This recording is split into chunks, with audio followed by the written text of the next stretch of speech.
Joshua Sinclair, welcome. This is Rabbi Efrat Zarren Zohar, the Executive Director of SAGE, Center for the Advancement of Jewish Education, which sponsors the Miami Jewish Film Festival. And today we have Director Joshua Sinclair with us to speak about Rose in Winter. And I think the first thing I wanted to ask you to talk about with this wonderful film is how you came about choosing this particular woman and this particular topic. What was the beginning of all of that and the motivation that drew you into it? A few years ago, I was talking to a friend, John Debney, who is a musician who did the soundtrack for The Passion of the Christ, which I don't particularly like, but anyway, I like his soundtrack. And I said, we in the media are responsible for division if we don't do something about it. In other words, if we are silent, we'll become accomplices. So what can we do to fight anti-Semitism? And I discussed this with him. And he said, in the media. And he said, well, we would need to get a person, perhaps that is interesting, that we can make a movie about. And in that person, we can see both the Jewish and the Christian and how the two can actually work together in a human being. And John said, can you think of anyone? Can you think of an idea? And I said, John, yes, I can, but I'm not going to tell you because then you'll do it. So, so I went off and since I have a degree in comparative theology, I started to research Edith Stein, but I realized that I wasn't going to do a documentary. I wasn't going to tell the story of Edith Stein, because I'm sure other people can do that better than I can. I'm not really in documentaries.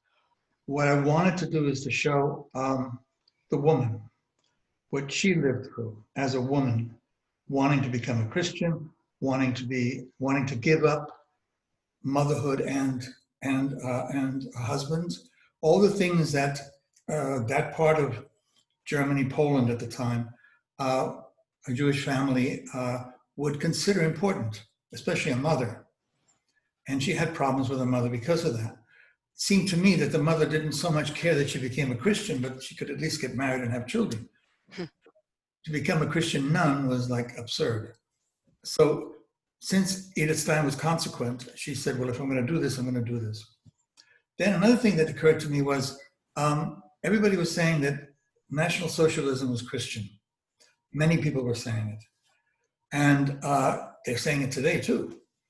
And although I personally believe that a lot of modern Christians in the United States have a little bit of the National Socialism in them, but that's beside the point. I wanted to show that Hitler was against religion generally, against Christianity, against anything that had to do with the cross or with anything that could take that could rob him of the limelight. And in fact, in many schools in Germany, crucifixes were eliminated, all religious texts were eliminated, and it became very pagan. And if you remember, Himmler especially wanted the SS to be pagan. The whole swastika idea came from the Indian tradition. So it was supposed to be a pagan tradition. And I wanted to show that as well, that it wasn't a Christian manifestation. It was pagan, and also what they were saying, the anti-Semitism within National Socialism goes back to before Martin Luther, all the way back to St. Paul. So once you say the Jews are responsible for the death of Christ, there's no way you can go but down. So it became part of the Jewish mentality. If you know, as you know, Martin Luther was very, very anti-Semitic. And people around that period were. And so it isn't a new thing in National Socialism. It just came out because it had to be within National Socialism or within Germany for National Socialism to be so successful in having everybody come in as an accomplice of that. You can't get an entire nation. You have a man who should be in an insane asylum, and instead of going in an insane asylum, he turned his country into an insane asylum. It's the same thing that happens generally in politics. You get leaders who sense there's something in the society that they can use that is negative, and they will use it as far as they can. And we won't mention names. But with Hitler, that's the way it was. And he said, these people are anti-Semitic, not just because of Martin Luther, and not just because of the whole tradition of the Holy Roman Empire and everything in Germany. Let's use it. Let's find an enemy that was responsible for the loss of World War I, and turn that enemy into a war cry for the future of Germany. And I did a movie called Just a Gigolo, which is going to be re-released. Just a Gigolo is Marlene Dietrich's last film. I convinced her when I was 18, 19 to do one more film. And she did. She sang in the film and she was in the film. And you'll see it soon. Again, it was going to be re-released with David Bowie. Wonderful. Novak. And there's a guy in there, played by David, who is Horst Wessel. Horst Wessel was found in the middle of the war between the communists in Berlin and the neo-fascists. Not the neo-fascists, but the fascists, the proto-fascists, let's call them, proto-Nazis. Mm-hmm. He was caught in the middle of it, and he died. He was shot by mistake. And the National Socialism turned him into a hero. They had a song for him, Die Fahne Hoch. He is, in fact, the Fahne Hoch, which is the Horst Wessel song, is probably the hymn of National Socialism, even though Horst Wessel had absolutely nothing to do with National Socialism. Just in the middle of it. So often history finds people in these situations like World War II Germany or 30s Germany that they can use as a symbol of something. Edith found herself in the middle of this as well. She found herself as a person who wanted to do something about the rise of anti-Semitism in Germany, and at the same time to prove that it isn't something Christian. In other words, it can be something, or else it would start a whole new war, a whole new anti-Semitic period. Mm-hmm. And so she said, the only way I can do that is to get into the Christian church, to get from within and see what I can do there. That's why she wrote to the Pope and everything. And the way she could do that is with Teresa of Avila. Teresa of Avila, who was a Carmelite. Teresa of Avila was also came from a Jewish background, and she was also someone who fought for, let's say, the rights of Jews and Christians then in Spain. Mm-hmm. So there was a lot that went into that, as well as the human story of this woman who I wanted to show that when you decide to become a nun in Christianity or in Catholicism, it's not an easy thing. You don't wake up one morning and decide to become a nun. You have to give up a great deal. So I had this love affair that she has with Hans Nell as a central part of this, because she had to give up Hans Nell in order to be a nun. And it was against her nature in a way. But the nature she was looking for was her nature, her marriage, her relationship with Christ. In order to have that, she couldn't have the relationship with Hans in the same way. Mm-hmm. Exactly. In other words, there's a lot that went into it. Oh, it sounds fascinating.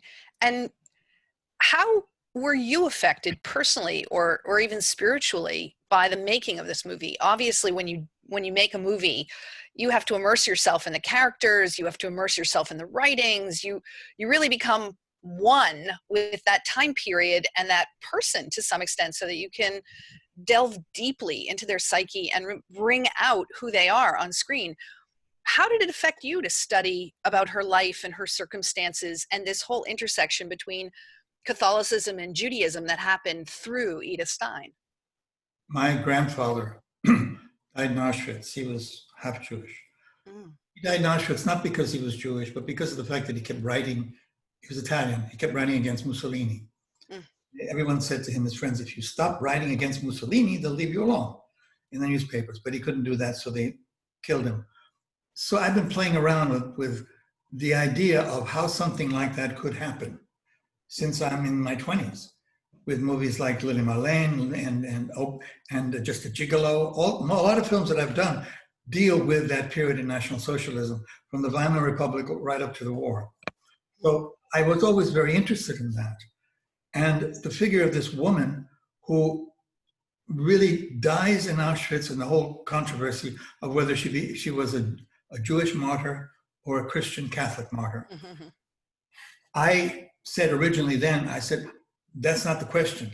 The question is that every single person who died is a saint. Every single person who died in Auschwitz is a martyr. So if she's a saint, then everybody else should be a saint in Auschwitz. So we should have a big plaque with all these saints. And of course, the church didn't particularly like that. But I've been a bit of a maverick. I studied with the Jesuits when I was in college and after that. So I like to make waves because I like to see what happens, what the reaction is. For instance, when with the resurrection, between the death and the resurrection, there are 3 days, let's say. I once asked a Jesuit teacher, does that mean there was no God for 3 days? And they didn't know what to say. And they said, no, of course not, because there's God the Father who's always there. And I said, wouldn't it be interesting if the real punishment was no God for 3 days? And of course, I didn't get anywhere with that. But I like the idea of showing how she makes, in a way, a martyr of herself. She decides to go into the belly of the beast and to see what she can do, writing to the Pope with the Carmelites and everything else. And in a way, she found out in life that there was a lot of anti-Semitism right there in the Carmelites. And then when she went to Holland, she wanted to get away because she didn't want her sisters in Christ, as she calls them, to suffer because she was Jewish. And she went to the Gestapo and told the Gestapo then, I'm in Echt, Holland. I'm Jewish. If you want somebody, come for me. Leave them alone. And they did come for her.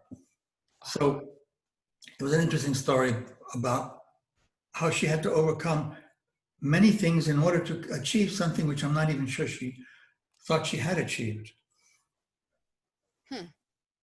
That's a remarkable angle, to be someone who is so committed to the ideology and the spiritual path, and yet to feel from your own, those who walk that same spiritual path with you, to experience prejudice and bigotry and maybe, anti-Semitism, as you mentioned. That's very complicated. And to be able to maintain faith in the ideals when you're disappointed with potentially your fellow practitioners, this is all aspects that it's very, very difficult to relate to and to understand, especially somebody choosing that path. It's something I lived through too. I live through today. I'm a Christian. I'm a Judeo-Christian in the sense that Christ was Jewish. And I say that in the movie, right? Mm-hmm.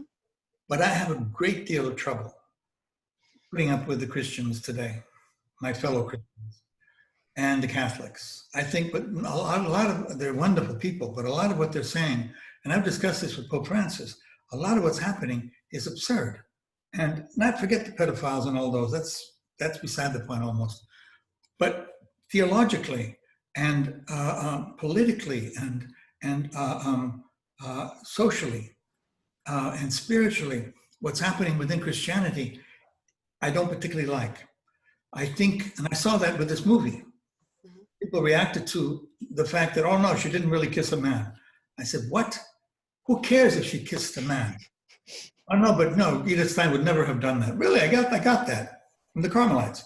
Edith Stein would never have done that. Never have done what? Kiss a man? Why not? Why can't you kiss a man? Who cares? The raptus of Teresa of Avila was basically sexual. Who cares? It's human. Are we human beings or what are we? Just when someone's a saint, suddenly they turn into who knows what? So I said, of course she kissed a man, and who cares? Mm-hmm. The important thing is to see what she's going through as a human being, why she embraces Christ, what she sees in the figure of Christ, not the church, Christ. Because she wrote to the Pope and the Pope never answered her, even though they say in the church, in the Vatican, yes, she got an answer from the Vatican. Big deal. She could have gotten an answer from the Pope. Mm-hmm. But Pius XI and the 12th were not terribly concerned, let's say, with a lot of what was happening in Europe. Again, it was too political.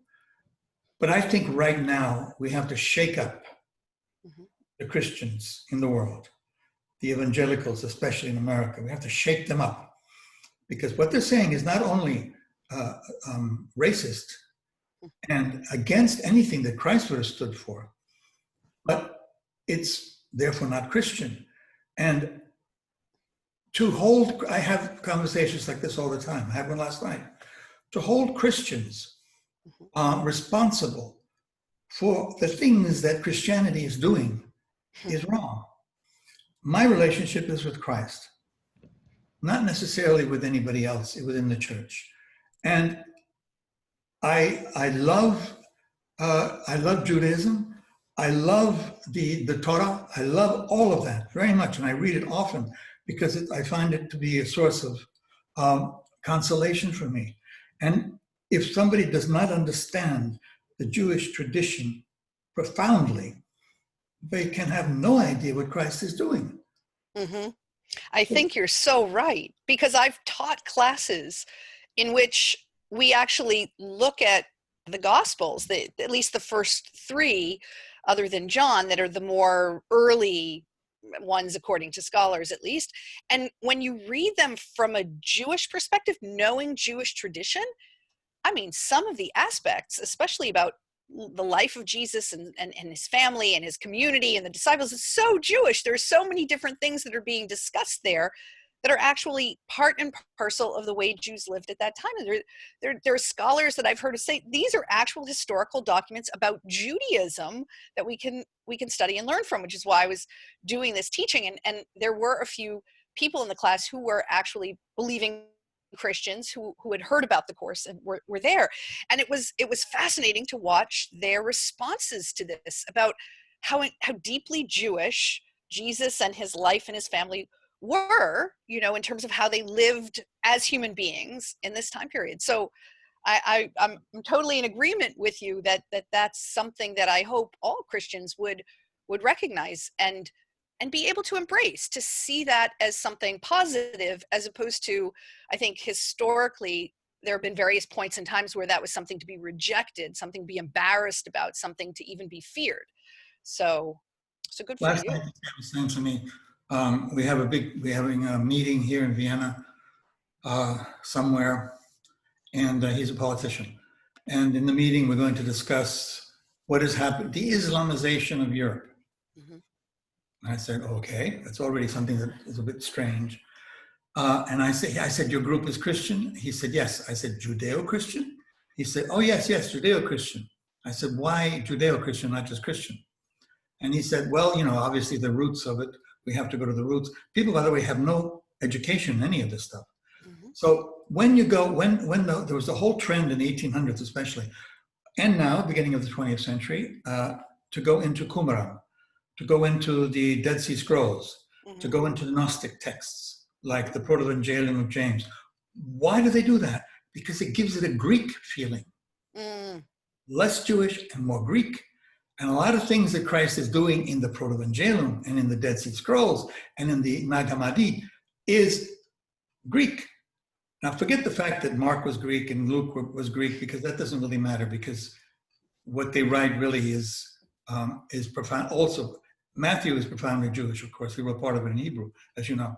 But Luke and Mark sort of play around with the Hebrew, with the Jewish and the Greek. But of course, they were together with Paul and Barnabas and the others, right? Mm-hmm. But in the turning point of all of this is the so-called Council of Jerusalem, which is in the Acts of the Apostles, chapter 13. In the Council of Jerusalem, and Paul was there. Thank God, Paul was there, even though Paul did a lot of bad things, but he was there because Paul was a salesman. He used to sell rugs, right? So he knew what he was doing. In fact, he sold Christianity to the world. Mm-hmm. Anyway, I'm not talking against Christianity. I'm just being very, very clear on what I believe. He was there, and James and John were saying, well, in order for the Jews to become, and Christianity didn't exist yet because it had just been coined, the word Christianity, right? By Paul in Tarsus, the Christos. In order for them to join the way or the word or however they wanted to call it, they had to first become Jewish, and then they could become Christian. Right. And Paul, and this is revolutionary within Christianity, said, what do you want? You want to take a 35-year-old Greek and circumcise him? That's not a way to sell a religion. Mm-hmm. So they said, well, how do we do this? He said, you're being legalese. Mm-hmm. They can join by believing through faith alone. Mm-hmm. The alone, by the way, was added by Martin Luther, not by Paul. So Mm. we are justified by faith, Paul said. Right. Martin Luther said we're justified by faith alone. And that was because remember, we're dealing with a lot of psychopaths. Martin Luther was a psychopath. When he entered the Augustinian order, he had a father confessor named Staupitz. And he used to go to Staupitz once, twice a day to confess his sins. And Staupitz said, will you stop it already? You can't keep coming to me and confessing your sins. I thought you believed that Christ was your savior. You were justified. You can't keep confessing sins. He said, I don't want to see you again until you've committed adultery or shot somebody. But leave me alone with all your stupid sins. And Martin Luther was paranoid in this case because his father wanted him to become a lawyer, and he didn't. He became a monk. And his mother, every time his father beat him up, would do nothing to help him. So he was saying, well, if my mother can do nothing to help me when my father beats me up, why should Mary do something to help me with God? Mm. So he believed less in Mary and more in something else. Then when he translated the Gospels in Wartburg, when he threw the bottle of ink at the devil, right? He sort of added the word alone, align. So he said, we're not justified by faith and actions, believing, but it's also important what we do. Because in the Diet of Worms, Van Eyck said to him, are you saying if we're justified by faith alone, that there's no difference between a nun and a prostitute? And he said, no. And that was the beginning of the end of that. But Luther, said we have to be justified by faith alone. And he saw this in St. Paul's letter to the Romans. If I'm justified by faith alone, there's nothing I can do to save myself. Therefore, I'm off the hook. No matter what I do, I'm saved because of the blood of Christ. Right. This became the so-called Pauline Christianity, which led to a lot of problems generally between John and Paul. But if we're justified only by that, then our actions mean nothing. And that is not what the Gospels say or what Christ was saying. But all of that served to confuse the issue. And on top of that, there was the issue, as I said before, that Martin Luther was profoundly anti-Semitic. What he wrote against the Jews was terrifying. Would make probably Himmler cringe. But perhaps. It wouldn't much make Himmler cringe. Anyway. Perhaps not. You know, this actually leads into a question from one of our film festival members that wrote, the story seems to highlight the interdependence of different religions, as well as the necessity of having interfaith dialogue. Was that a conscious choice that you made when creating the screenplay? Yeah, it's too late. It's too late for anything but dialogue. And the problem we're having is that generally, like in a family, divorce happens when the parents stop talking to each other. And they stop talking to the children. Then you have a dysfunctional family. We have a dysfunctional family of faith. What happens is suddenly the atheists are starting to make sense. And young people are saying, aha, Dawson and the others, they're making sense. Because what they say is sense. How can this wonderful, forgiving God allow a child to die of muscular dystrophy, right? How can this wonderful, forgiving, without understanding any of the theology behind it, or free will, or anything else. So if you want to get into theology, at least study the freaking thing, but don't make it up as you go along. So we're allowing a lot of young people to become either Buddhists, which is fine, or atheists. Buddhism is not atheist. I wrote something about this once, but I won't go into it now. I got in trouble with the church, but that's beside the point.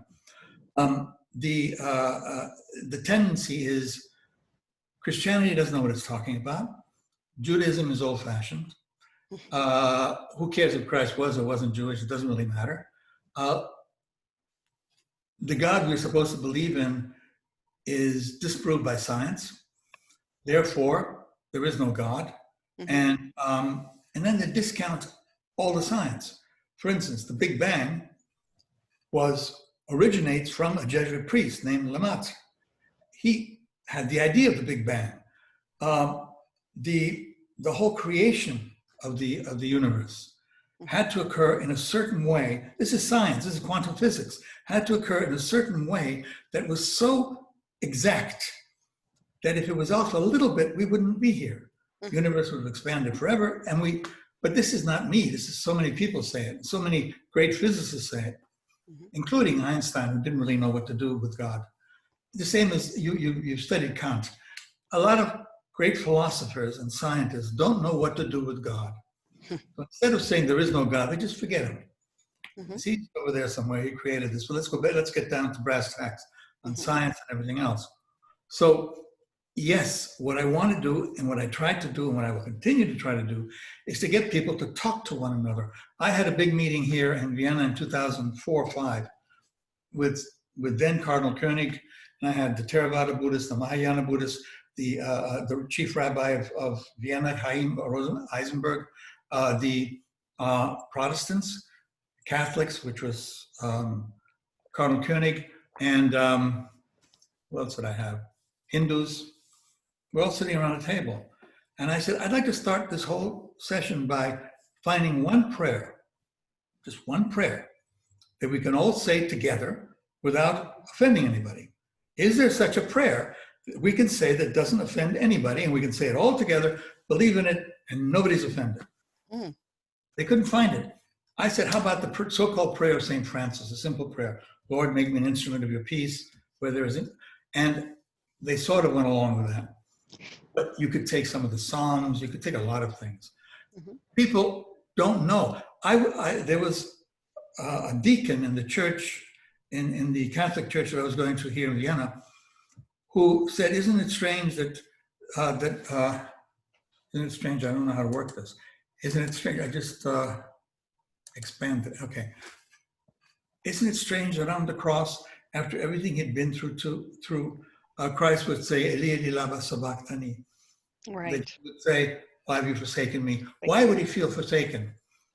And I said, he doesn't feel forsaken. When you refer to a song, like, I don't know, any song, a song from Titanic, or a song from Olivia Newton-John, or a song from Whitney Houston, you say the first line of the song, or the verse. So everybody knows what you're talking about. Right. That first line is the first line of the Psalm of the suffering servant. He's telling people, this is what's happening to me. I am fulfilling the suffering servant. So, my God, why hast thou forsaken me, is not about me. It's about what is happening to me. It's about what I am, what I represent on this cross. So he's not actually castigating God for what he did to him. He's basically saying to the people there and to history, this is what's happening to me. And what's fascinating is, for those who have studied a great deal of Jewish text, we see this in rabbinic literature all the time, that there's a proof text that gets quoted, but very, very briefly, enough to situate to situate the reader or the hearer of it with exactly where am I grabbing this proof text from. But not all of the entire part, or the entire psalm or the entire quote is given. It's only a very small part that the literate reader is supposed to know, all the rest. And in those days in particular, people had incredible memories where they remembered, you just give them the first beginning line, like you said, of a song, and then boom, they could rattle off the whole thing, just like any teenager who loves a particular piece of music.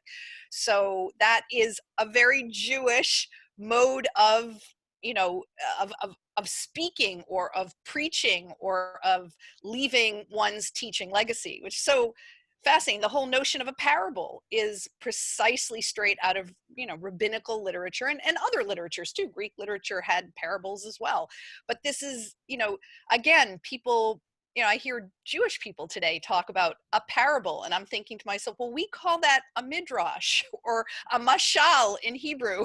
So it's fascinating that you're bringing this up. I'm sorry? Would also have called it a midrash. He personally would never have said parable.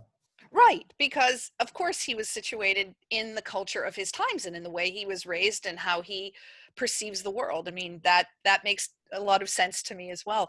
Another question from one of our members is maybe a very, you've sort of alluded to it in other answers that you've given so far, but maybe this sort of hones in a little bit further.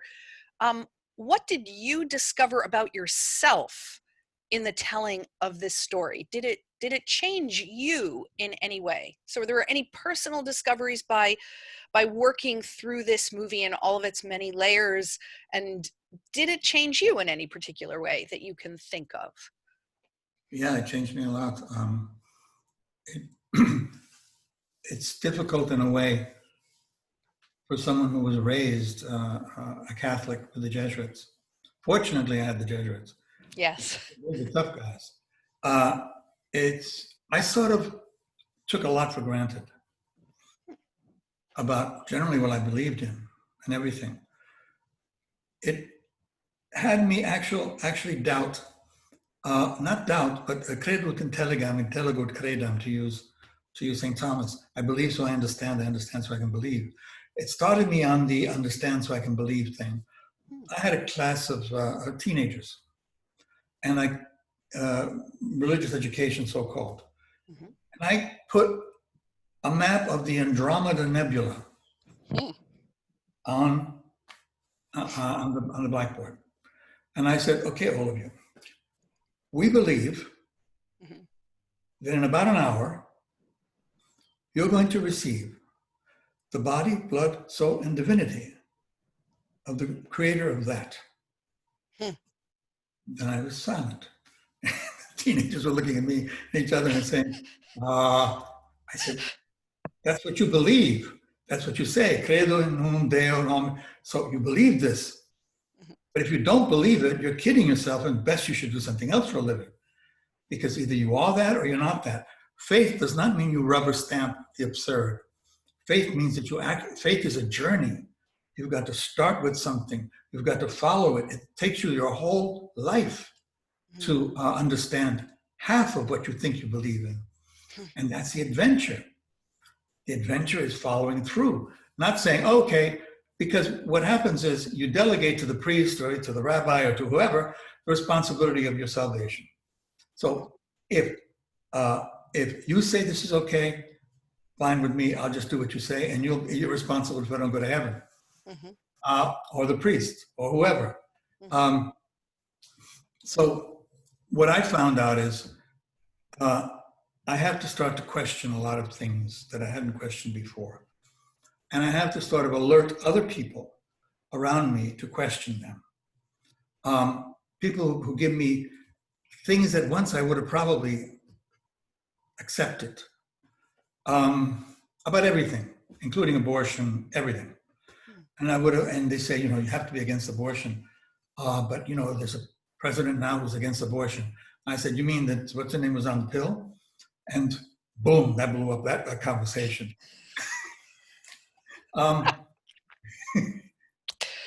Nothing like inconvenient facts. Go on. They're very important. And part of the dialogue is to allow other people to shine a light on the absurdity in your faith. And for you to shine the light on the absurdity of other people's faith. Because if we feel threatened by someone else's faith, we don't have a faith, we have a cult. A faith has to be something that is incredibly all-encompassing. And my faith has to include you. A Jew or a Hindu, it has to include you. Because if it doesn't, it's not a faith. What am I believing in? That only a group of people are saved? Even Christ himself said, first go to Jerusalem, then go to the nations, and then go to the world. His number one problem was really Jerusalem. His number one problem was go and tell my people in Jerusalem what they have forgotten, perhaps. What was said to them and they have forgotten. Also people, and you get this in churches all over the world, never read, and it's not their fault, but they never read the Gospels in Greek. If they did, they'd understand that much of what they think they believe in, they don't believe in. For instance, the wedding in Cana, Mary says to Jesus, they have no more wine. And Jesus says, what is that to me?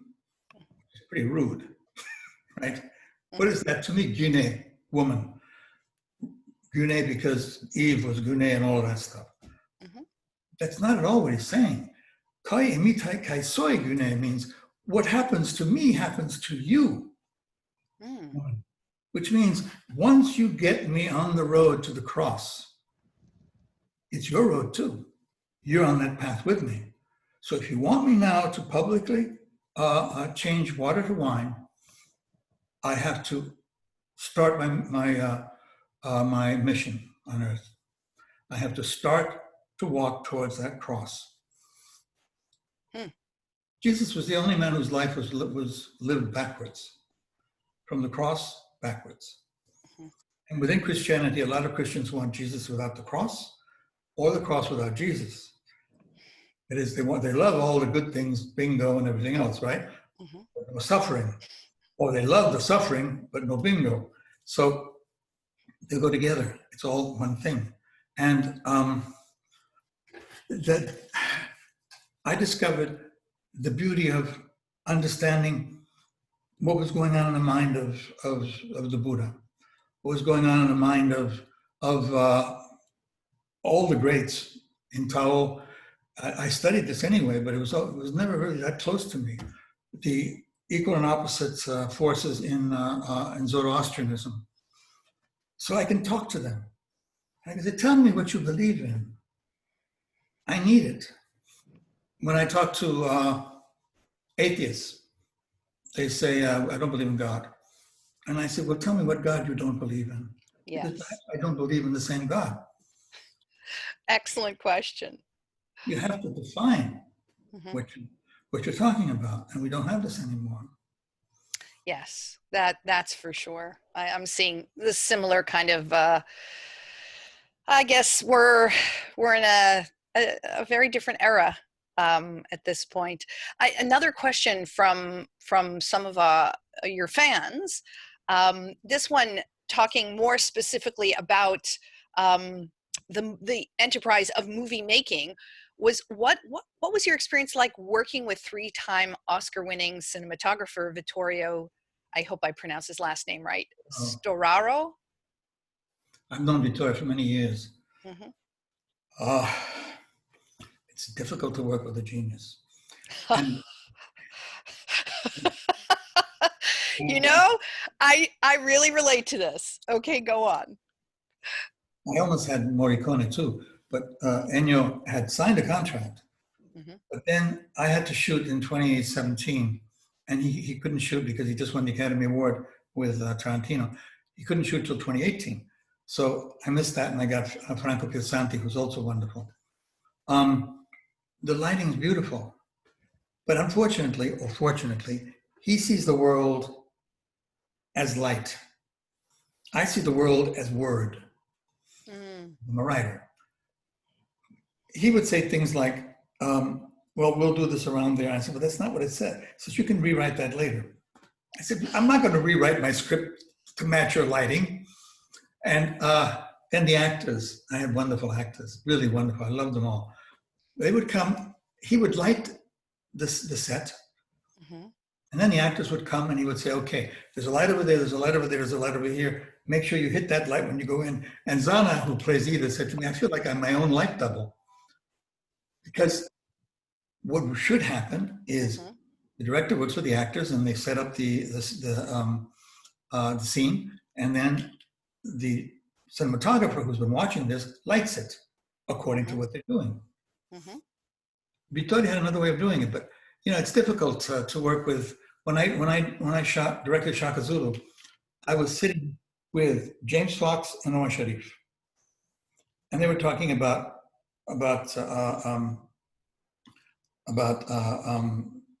Passage to India and Lawrence of Arabia and David Lean. And I said, guys, do me a favor. I'm insecure enough as it is. I got to listen to you guys talk about David Lean as I'm setting up a scene. I'm dead. So it's no. He was I know he's good. Just let me do my little thing, and then you guys can go on talking about David Lean later. So the greats in this business usually are very humble, like in anything. So Vittorio is humble, except he scared the actors a little bit. Oh. Because when he go into lighter places, he would say, get out of here, everybody. The woman who plays the mother, Edith's mother, was in tears. She came to me in her little Hungarian accent. Why does he hate me? Oh, boy. I said, no, he doesn't hate you. He just has to light the set. But I'm the actor. She's a stage actress. I'm the actor. Without me, there is no set. It's a little bit the film industry as it always has been. And when I did Dietrich's last movie, which I wrote, but I didn't do anything else because I was only 19, she invited me to her home for dinner, and she made Wiener Schnitzel. So we had already shot. She had already done a wonderful job, and she was in the kitchen making Wiener Schnitzel, looking like a grandmother, because that's the way she looked. Not in the film, but and I was on the floor fixing her phone. And I said, what was it like to be an actress? And to live as you lived? She said, I didn't do anything. I got up in the morning, went to work. They told me where to point my face, and then I went home and cooked dinner. They don't really take themselves that seriously. She had no idea that she was a sex goddess. Nor did she care. Interesting. Look at Garbo. Garbo retired 36, 37. She had it. Enough. I'm enough of this. I want to be alone. Enough. Leave me alone. So it's different now in a way than it was in the days of Garbo. Nowadays, actors are very good still, but it's a business. And you get people like Hanks now, who was upset because his movie, instead of being theatrically released, is going to Apple TV, right? So why does it go to television? Television now has become less of an insult than before. Right. Yes. Oh, the whole industry is changing before our eyes. So I guess a final question, again, from our film festival members. Why do you, or do you actually think Edith Stein's legacy feels more relevant today than ever before? Do you feel that this movie speaks even more to our times now than when you were originally making it? Or do you feel that, you know, it served in its time period, and perhaps there's another movie that you'll make soon that will serve our upcoming time period? I'm doing a whole new remake of Shaka Zulu, going from 1787 to 1945, the beginning of apartheid. And I was asked to do the story of Mary, Joseph, and Jesus escaping from Herod and going to Egypt. And that's Vittorio again. Vittorio wants them to go to Qumran. I said, Vittorio, will you leave it alone with Qumran? Qumran is nice. It's a great thing. Dead Sea Scrolls, the whole Shlemiel, Masada, all is great. But Jesus didn't grow up in Qumran. He grew up in Jerusalem. And why are you insulted by the fact that he was a carpenter? Let him be a carpenter. He worked with his father. That's a great way to get an education. Does he have to go to Qumran and work with the master of masters? So I wanted, in a way, to show what it meant to be that type of woman. In other words, the Me Too movement is very important. But it's also important for women to ask, what does it mean to be a woman? And it's important for a man to ask, what does it mean to be a man? Until we define who we are, it's difficult to live together. So it's obvious that women are better than men. I have no problem with that. If you look at the states that have survived the coronavirus in the best possible way, no, not the states, the countries survived the coronavirus. They all have female presidents. Male presidents screwed everything up. The females, like in New Zealand and Germany, they did a great job because they are the earth, closer. So it's a sample of what it means to be a woman. We have to learn from that. So I wanted to show how the commitment of this woman to being what she feels she has to be. A man would not have lived through that. A man would not have done that. So it's relevant today because there's so many wonderful women around today. Really, really women that I admire. And we have to start to allow them to do more and sort of ease the men out of the situation if we can, because they don't do a great job, because they have egos the size of Texas, and they don't have the empathy because they can't give birth. Men can only kill. Women create life. Men create death. So I think now more than ever, understanding Edith Stein, understanding what happened to her, what she went through as a human being. I repeat, this is not a documentary on the saint. This is a documentary on the woman, how I saw the woman, what she had to give up, and why she gave it up.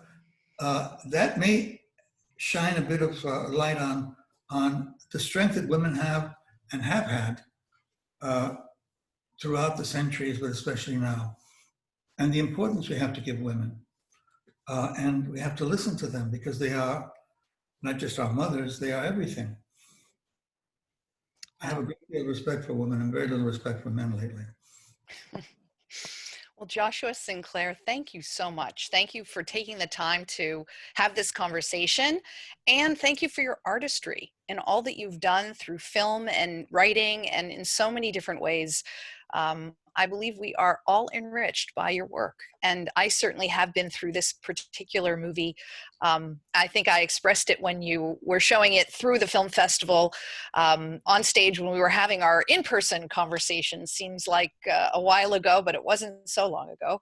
And I just remember, I think I told you when I had first heard that Igor was entering this into the film festival schedule, and I was saying, really?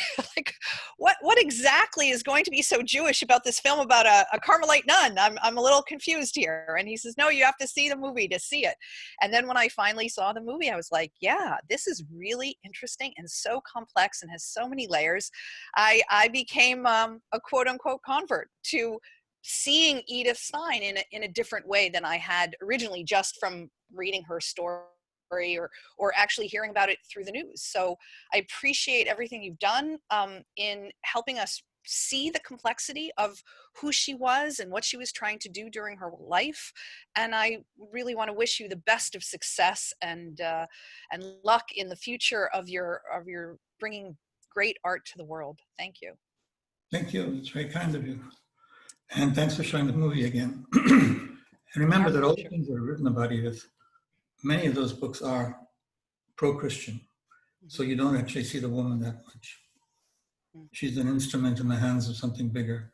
And that's not fair to her. Thank you. Thank you so much. On behalf of the Miami Jewish Film Festival, we really appreciate your time and your conversation. And good luck with everything. Take care. Thank you for your time. All right.